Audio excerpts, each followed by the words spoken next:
Christopher Nolan's reasoning for making the Dark Knight trilogy feature Batman's origin story also serves to explain why the DC universe should avoid treading the same path. The Dark Knight trilogy is rightfully regarded as one of the best superhero movie series of all time, and has served to help define not only Batman, but also the genre itself and further expand what a superhero film could be. Even over a decade after the trilogy's ending, conversations dissecting what made the franchise work and why are still commonplace, as are hopes that upcoming DC releases will mirror its success. In the years since the Dark Knight trilogy's release, director Christopher Nolan has shed more light on much of the process behind making the live-action Batman movies, and why certain decisions were made for this iteration of the iconic DC hero, especially when some went against the grain in many ways.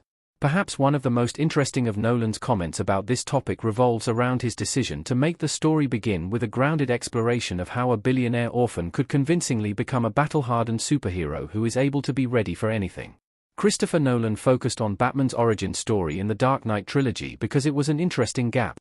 The reason Nolan decided to show Batman becoming the DC hero in the Dark Knight trilogy is crucial. In an interview with Film Comment, Christopher Nolan explained his thought process for Batman Begins and the Dark Knight trilogy, stating, "Warner Brothers owned this wonderful character, and didn't know what to do with it. It had sort of reached a dead end with its previous iteration. I got excited about the idea of filling in this interesting gap. No one had ever told the origin story of Batman. Sensing an opportunity to explore a key corner of the Caped Crusaders story that hadn't been fully dissected on the big screen, Nolan began work on Batman Begins, starting the iconic film series." Nolan's comments are well-founded, as the character's on-screen history had never delved into the territory that the Dark Knight trilogy would go on to. While the 1989 to 1997 Batman movie series explored a wide range of stories and featured a wide range of villains, including showing the death of Thomas and Martha Wayne at the hands of Jack Napier before he became the Joker, this is ostensibly the closest the franchise got to focusing on Batman's full origin story of becoming a superhero.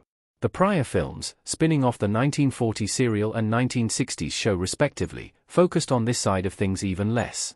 Given the place Batman's cinematic history was at when it comes to this point, it's clear Nolan's excitement was well-founded.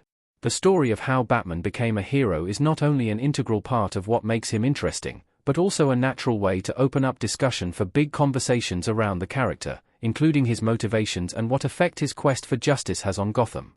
Though Batman's origins had been explored prior many times in terms of his parents' deaths, his overall journey from a grieving child to a hardened vigilante hadn't, making it a unique selling point for the Dark Knight trilogy. Superhero origin stories in movies are very different 19 years after Batman Begins. The superhero genre is in a very different position now compared to when Batman Begins released. 2005's Batman Begins and the Dark Knight trilogy helped popularize stories about the DC hero that focused on his personal narrative, exploring what it meant for Bruce Wayne to decide to become a masked crime fighter, and the impact of this decision on his life and the lives of those around him. As such, the story of how Bruce became Batman is something now far more familiar to audiences, in no small part because Batman Begins itself cemented the idea in the general public's brain due to it and the larger film trilogy's immense success. To add to this, the idea of the superhero origin story itself now looks very different to how it did in the era where Nolan was coming up with the concept for Batman Begins. Though the movie was by no means the first film to focus on its protagonist becoming a superhero, the rise of the MCU and DCEU since then means audiences have now seen a far bigger number of this type of story, and thus have ostensibly grown to find it less or inspiring due to it almost appearing as though the current formula necessitates an origin story comes first, rather than the idea coming up naturally.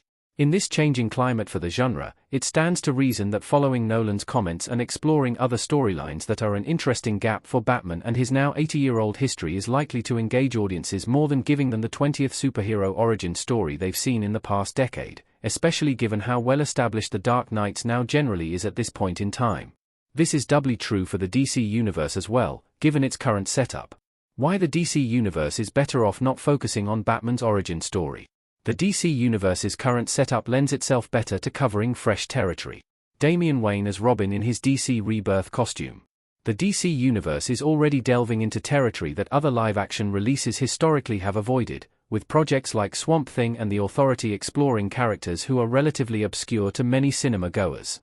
This approach isn't just for the less well-known figures in DC's collection, however, as the little that has been confirmed about the upcoming DCU Batman movie The Brave and the Bold also brings Damian Wayne, Bruce's biological son and conventionally the fifth Robin in the lineup, to the franchise as well, with Bruce himself thus being an older version of the iconic DC hero.